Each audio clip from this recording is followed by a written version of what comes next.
muito boa tarde, Sara. Muito bem-vinda. Obrigada. Boa tarde. Boa tarde. Em primeiro lugar, muito obrigada por ter aceito caminhar connosco nesta entrevista para conhecermos um bocadinho a Sara no campo pessoal e no campo profissional. A Sara é uma inspiradora para muita gente, é uma inspiradora para nós também e queremos que seja uma inspiradora para todas as pessoas que acompanham o canal e por isso vamos começar a entrevista dizendo desde já muito obrigada por estar presente, está bem? E eu agradeço imenso o vosso convite e fico muito contente de poder participar neste projeto que eu acho que é também já de si uma inspiração. Muito obrigada. Então nós queríamos aqui saber quem é a Sara Colin. O que é que nos pode dizer a Sara sobre a própria Sara? Okay. Explicar quem eu sou será sempre uma resposta bastante complexa. Eu ou qualquer outra pessoa.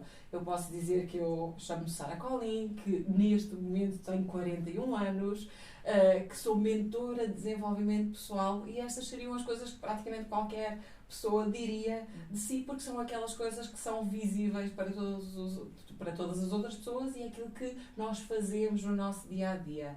No entanto, o eu é algo extremamente complexo e o meu eu é toda a minha história, todas as minhas experiências, todos os meus registros mentais, tudo aquilo que eu vou aprendendo diariamente. Portanto, eu acho que é uma construção. Eu hoje sou um eu, que amanhã será um eu diferente, que ontem era um eu também completamente diferente e que é uma construção de valores, de crenças, de posicionamentos, de construção que eu quero também deixar no mundo, o que é que eu pretendo ver no mundo, como é que eu posso contribuir para essa construção. Portanto, eu acho que é tudo isso que está dentro de nós, tudo isso que é um posicionamento perante os outros, perante mim própria e perante o mundo e a sociedade que explica o eu. Portanto, acho que precisaríamos quase de mais do que um dia para explicar quem é a Sara, mas assim de forma muito sucinta, sou Sara Colin, mentora de desenvolvimento pessoal e numa construção contínua do meu eu.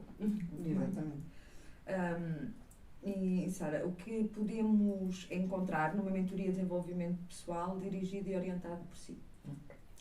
Aqui, numa mentoria de desenvolvimento pessoal, aquilo que eu desenvolvo junto dos meus clientes é uma consciência existencial. Porque é que eu, neste momento, eu sou como sou? Porque é que eu me comporto de determinada forma? Porque é que eu penso de determinada forma? Porque é que eu sinto de determinada forma? Então é esta construção. Como é que eu fiz os meus registros mentais? Quais foram as experiências que fizeram com que eu criasse registros mentais mais significativos e que, neste momento, têm uma presença mais forte e que condicionam, então, todo o meu comportamento e o meu pensamento e também os meus sentimentos. É esta construção. E para que é que isto serve? Para que eu possa, então, com este conhecimento, eu perceber quais são as minhas forças, quais são os meus limites e como é que eu utilizo tudo isto na vida, como é que eu posso utilizar para fazer melhores escolhas, para me direcionar de forma muito mais eficiente e confiante perante a vida. Portanto, é uma construção da busca do eu. Eu estava a dizer que é algo complexo, é um processo complexo, aquele que eu desenvolvo, mas é também um processo de muita libertação, porque eu consigo perceber em que patamar é que eu estou, como é que eu cá cheguei e o que é que eu quero construir daqui para a frente. Que passos é que eu preciso dar. É uma boa ferramenta de autoconhecimento. É isso mesmo, sim. É autoconhecimento, sim. Muito bem, qualquer dia recorremos aqui Claro que sim. ao serviço Claro. da Sara. Estou aqui para vos receber. E isso é fundamental também para nós estabelecermos uma boa relação connosco e, acima de tudo, depois com o outro, não é? Com o outro, sim. Porque o outro pode ser exatamente aquela pessoa que vive connosco e que está ou até colegas de trabalho, que às vezes é no trabalho que nós passamos mais tempo para melhor conseguir ter uma dinâmica saudável. Não é? Sim, e muitos dos nossos conflitos nós acreditamos que são conflitos externos e nós focamos naquilo que está a acontecer à nossa volta, mas nós esquecemos que todo o conflito ele começa num ponto que é o mais importante, que é dentro de nós. Alguma coisa gerou aquele conflito. Muitas vezes eu esqueço-me disso. Então, para eu conseguir resolver, para eu conseguir criar relações mais saudáveis, que realmente tenham objetivos e caminhos comuns, eu preciso também ter sempre primeiro essa parte. Porque eu foco-me demasiado, a maioria das pessoas tem um foco demasiado no que está à volta. Como é que eu mudo o que está à minha volta? O que é que eu vou fazer para mudar isto que está à minha volta? E esta pessoa está... estou sempre em conflito com esta pessoa, como é que eu mudo? Quantas vezes nós ouvimos as mulheres a dizer eu quero mudar o meu marido? Não é? Como é que eu mudo o meu marido? Eu tenho imensas clientes que me perguntam como é que eu mudo o meu marido? Nós não mudamos ninguém. Claro. Nós aquilo que nós fazemos é mudamos a nós próprias, nós precisamos de dar um mergulho profundo no nosso eu, nós precisamos de compreender e a partir daí nós começamos a fazer mudanças. E então a mudança ela é quase como se fosse uma luz que passa a refletir. Ela reflete no que está à volta e nós iluminamos aquilo que precisa de ser iluminado. É assim que nós começamos então a relação saudável com o outro. É sempre a partir de nós. Sempre. E aqui uma pergunta que nós tínhamos era o primeiro passo de uma consulta de atendimento com a Sara é a avaliação corporal. Que aspectos é que são analisados nessa mesma consulta? É assim, o primeiro passo de todos, antes da análise corporal, é um diagnóstico. Eu faço sempre um diagnóstico, uma primeira sessão, porque eu acho que há aqui um ponto fundamental em qualquer processo com este nível de profundidade, que é haver uma empatia. Nós precisamos de construir uma base de confiança. Então, eu acho que é de extrema importância as pessoas primeiro conhecerem. Eu conhecer o lado de lá, para eu perceber que existe também esse compromisso do lado de lá, porque é preciso compromisso. Nós só nos transformamos, nós só entramos num processo desses se nós nos comprometermos. Porque não é um processo assim como é que eu posso dizer, assim, gostosinho, assim, uma coisa assim, maravilha, tão bom, tão ansiosa. Não, é cheio de desconforto, cheio de ir lá tocar nas feridas. Eu acho que é muito importante este primeiro passo de construir primeiro uma confiança inicial. E para isso eu preciso de estar com a pessoa, não estar, porque é tudo online, mas neste momento as novas tecnologias permitem-nos isto, mas é aquele olhar, conseguir ver a pessoa, conseguir escutá-la, nem é ouvi-la, é escutá-la de verdade, que a pessoa também possa ver-me, perceber quem é a Sara Colling, o que é que ela tem para me oferecer. Eu realmente quero estar com esta pessoa neste nível de profundidade, eu confio nesta pessoa para estar com ela neste nível de profundidade. Então aí sim, se houver este elo, então nós avançamos. E o primeiro passo para a construção de todo o processo de mentoria, que é então um processo relativamente longo, porque costuma durar cerca de 6 meses, é a análise corporal. E o que é que nós fazemos na análise corporal? A análise corporal é um método científico que ele permite perceber como é que funciona a nossa mente através do formato do nosso corpo. E a maioria das pessoas que vão ver agora ao vídeo vão pensar assim, o quê? Então nós conseguimos perceber como é que funciona a mente através do formato do corpo. É que nós esquecemos quando nós começamos a nossa formação, nós temos um elo sempre entre corpo e mente. Então nós não sabemos que as nossas doenças, grande parte delas são psicossomáticas. Sim. Então, é porque existe aqui realmente, e elas refletem-se no nosso corpo. Existe uma ligação, nós temos uma ligação entre mente e corpo. Ela é visível porque houve uma comunicação na construção do nosso corpo e da nossa mente. Existiu esta comunicação, esta energia entre os dois. E então nós criámos algumas particularidades do nosso corpo que a nossa mente considerou que iriam ser muito mais favoráveis para aquilo que nós precisamos, que é a nossa necessidade mais básica de todas, que é a sobrevivência. Então ele foi-se adaptando, o nosso corpo foi-se adaptando, foi criando certas particularidades para responder a este mundo que vai conhecendo. Então essas particularidades elas mantêm-se o resto da vida. Obviamente que para detectá-las de forma detalhada é preciso estudo, é preciso experiência também para conseguir fazer. É algo que nós podemos também utilizar no nosso dia-a-dia para a construção de relações saudáveis connosco e com os outros, porque nós conseguimos assim, num primeiro vislumbre, saber quais são os traços de caráter, que é isso que nós depois, essa informação que nós retiramos desta análise. Nós conseguimos perceber quais são os traços de caráter principal, os nossos ou os dos outros, e utilizar já essa informação. Mas depois nós conseguimos ter uma informação muito mais precisa quando nós sabemos qual é a percentagem então que eu tenho de cada um deles e o que é que esta combinação de percentagens quer dizer. E é exatamente esta combinação de percentagens que é quase como se fosse um gráfico da nossa mente. A nossa mente tem estes pontos. Eu preciso de conseguir entendê-los, eu preciso de conseguir reconhecê-los para eu passar a utilizar aquilo que eu realmente tenho dentro de mim, são os meus recursos, as minhas forças e aquilo que eu preciso também evitar. São os meus medos, os meus limites, aquilo que me faz, que me suga a energia. Então, quando eu reconheço isto, eu também estou de forma diferente. E é assim que nós iniciamos depois todo o processo daí para a frente. É muito interessante. Só aqui uma questão fora da nossa, da nossa lista.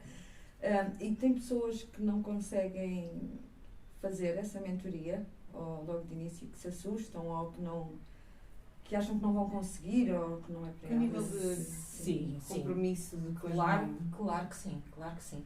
Eu digo sempre, e por isso é que eu tenho sempre esta primeira sessão, Sim. a minha mentoria não é para todas as pessoas, não é. Porque eu sei que há pessoas que ainda não estão nesse nível de comprometimento. Há pessoas que não querem saber, simplesmente. Há pessoas que têm medo, mas que vão mesmo com medo. Há pessoas que simplesmente se recusam a encarar todo esse desconforto e muitas vezes recusam-se também a querer sair para lá dessa bolha. E nós precisamos.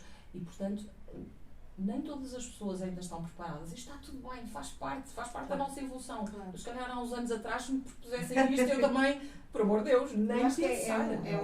é um salto muito grande. Querer entrar no mundo do autoconhecimento é um salto. E é um salto em que nós Sim, que não é todos, para toda a gente. não é para todos, porque sofre-se muito mais do que dá-nos alegrias depois. Sim. Mas no início dói muito tocar em feridas, em saber que afinal de contas tudo aquilo que somos e fazemos ao longo do dia tem muitas vezes tem a ver com aquilo que vem de lá atrás, e tocar nessas feridas dói muito, e não é para todos. Não. Mas E às vezes a dor, às vezes daquilo que nós queremos mudar, mas o facto de lá estarmos, a dor do estar confortável naquele caminho, porque já é uma dor confortável, Sim. é mais fácil do que ter a coragem para saltar e para querer fazer diferente, melhor, e sair numa melhor versão. E eu acho que é preciso realmente ter muita coragem para... Sim, claro. Sim, mas acaba por ser muito interessante. Eu acho que nós já acabámos por chegar um bocadinho a esse patamar, não é? Claro que Querer sim. Eu acho que o estamos caminho do sempre em evolução. autoconhecimento, conhecer sempre- o nosso eu, conectarmos mais com o nosso eu. Pronto. Ouvirmos Não mais a caminho nossa percorrer. intuição, e também eu, pelo menos no meu campo, tentar fazer sempre o meu trabalho interno numa tentativa sempre de ser a melhor versão de mim, e já detectar certas e determinadas coisas que às vezes vêm a mim, que não...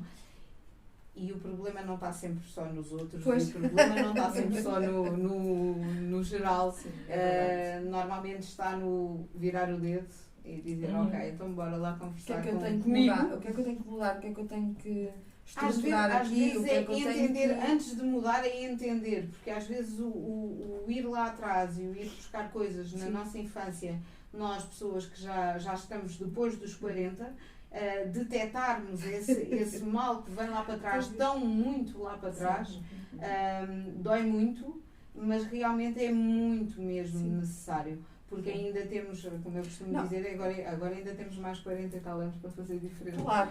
Eu quando estou a dizer o mudar, Sim, não mudar. é eu chegar ali e perceber e mudar. Não, é ir percebendo o que é que está menos bem, não é? Há coisas que estão bem, o que é que está menos bem, não é? E ir começando a fazer aqui algumas alterações, não é? De comportamento, de reações, não é? Emocionalmente, não é?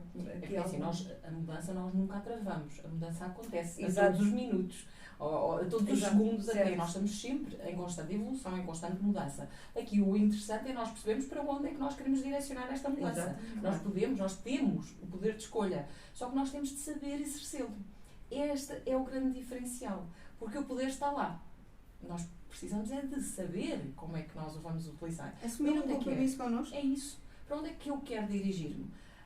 Para terem noção, grande parte das minhas clientes nem sequer sabem o que é que querem, não sabem o que são, o que sonham, o que desejam, para onde é que eu quero ir. A Alice, no País das Maravilhas, o gato não lhe dizia: se não souberes para onde queres ir, qualquer caminho serve. Pois. E portanto Exatamente. eu posso escolher sempre, ninguém me tira esse poder de escolha. Agora, para onde é que eu me quero dirigir? É aí é que eu faço a minha escolha suprema. Eu escolho e eu vou escolher o melhor para mim. Então, a partir daí, eu começo-me a direcionar para onde eu quero ir e começo a reconhecer que é esse o caminho que eu devo seguir. Portanto, acho que aí é que temos aqui a diferença. Perdemos um bocadinho a essência da criança que existe em nós, porque é tão fácil pegar numa criança e ela dizer o que é que sonha. Sim. E é tão difícil, e eu faço isso constantemente com algumas amigas, é mesmo em termos de conversa, qual é o teu sonho? E as pessoas não sabem responder. Sim. E em que caminho nós perdemos a nossa criança interior? E de que forma é que nos perdemos? Eu não acredito que seja só no casa-trabalho, trabalho-casa, na família. Algo cá dentro deve estagnar, não morre, mas fica muito estagnado ao ponto de eu não conseguir verbalizar quais são os meus sonhos. Sofia, repara uma coisa, nós somos crianças e de repente há uma criança que diz assim: eu quero ser astronauta. Parvoíce, aqui em Portugal há astronautas, aqui não há astronautas, claro que não vais ser astronauta, não é? Portanto, automaticamente a criança começa a pensar: não, o meu sonho é muito grande, tem de ser mais pequenino. E de repente ele vai e diz assim: eu quero ser o gestor da maior empresa. Tu lá tens notas para isso? Não, então tens de estudar mais, tens de começar a estudar muito mais. Então este sonho também já é muito grande, então eu vou sonhar ainda mais pequenino. E eu vou recebendo estas mensagens e nós estamos, obviamente, nós estamos a olhar para isto e pensamos assim: mas a maioria das famílias não fazem isto. Muitas vezes não fazem de forma inconsciente, muitas vezes não fazem por mal, muitas vezes nós fazemos isto por preocupação. Nós não dizemos isto aos nossos filhos a pensar: eu estou a limitar os sonhos. Não, eu faço isto porque eu preocupo-me e penso: se ele começa a pensar que pode ir por ali, talvez não consiga e vá se sentir frustrado. Eu faço isto por preocupação, mas no entanto, eu estou também a castrar os sonhos, a passar uma mensagem que os sonhos não podem ser demasiado grandes, porque eu não tenho como lá chegar. E então eu vou limitando até que chega a um ponto que eu penso que nem vale a pena sonhar. Eu simplesmente conformo com a vida e eu ando quase num piloto automático a fazer aquilo que é suposto, aquilo que esperam de mim, que é realmente eu todos os dias sair de casa, ir até ao trabalho, voltar, fazer as minhas tarefas, dormir, acordo, pronto. E é mais ou menos isto. E depois eu sinto um vazio, mas eu não sei muito bem porquê. E é exatamente esta construção que precisa de ser feita. Onde é que eu criei este vazio? Onde é que ele começou? E esta construção não é uma construção, é uma coisa que eu salvaguardo sempre. Eu, no meu processo, eu não faço uma construção de procura de culpados, nada disso. Eu faço uma construção de reconhecimento destes registros, porque efetivamente tínhamos pais despreparados muitas vezes, porque ninguém vem com livreiro. Quantos pais sabem aquilo que é suposto fazer? Nós nunca sabemos, não. É difícil, é muito difícil ser mãe, pai, é muito difícil. Então é quase como se os pais tentassem dar o seu melhor, mas efetivamente houve algumas situações que não foram como deveriam ter sido e passaram, até porque nós não nos podemos esquecer que a percepção do que acontece é sempre nossa. Podem fazer, por isso é que nós temos irmãos tão diferentes. Porque a percepção daquilo que aconteceu é completamente diferente. Então, eu fiz um registro muito próprio. Então, nós temos, por exemplo, irmãos que, mesmo perante estas mesmas mensagens, uns não pararam de sonhar porque ouviram aquilo, mas de repente olharam para a televisão e o seu ídolo chegou lá. E até ouviram que ele veio de um sítio muito difícil. E eles perceberam que, não, se ele consegue, eu também consigo. O irmão já percepcionou de forma diferente. Calma lá que há aqui um risco. Então, realmente é melhor limitar. Então, eu registrei de forma diferente. E por isso é que esta construção é tão importante para nós depois percebermos, ok, eu continuo a ter, se calhar, sonhos, eles não estão aqui tão próximos, eles, se calhar, já foram mais aqui para trás. Então, como é que eu faço para recuperá-los e pô-los aqui, como nos computadores, que nós pomos as pastas que nós queremos utilizar mais logo ali no desktop, escusamos de não estar à procura delas. É isso mesmo. Okay, como é que eu faço esta inversão de pastas? Passo esta que realmente eu quero ter na minha vida cá para a frente e algumas que realmente não me estão a trazer nada de novo, cá para trás. Então eu preciso primeiro compreender todo este processo e depois fazer esta transformação. E ao longo, a questão dos sonhos, ao longo dos anos e do tempo que vai passando, para algumas pessoas os sonhos que eram lá atrás já não serão os mesmos, não é? Portanto, embora estejam guardados, mas já serão outros. Sim.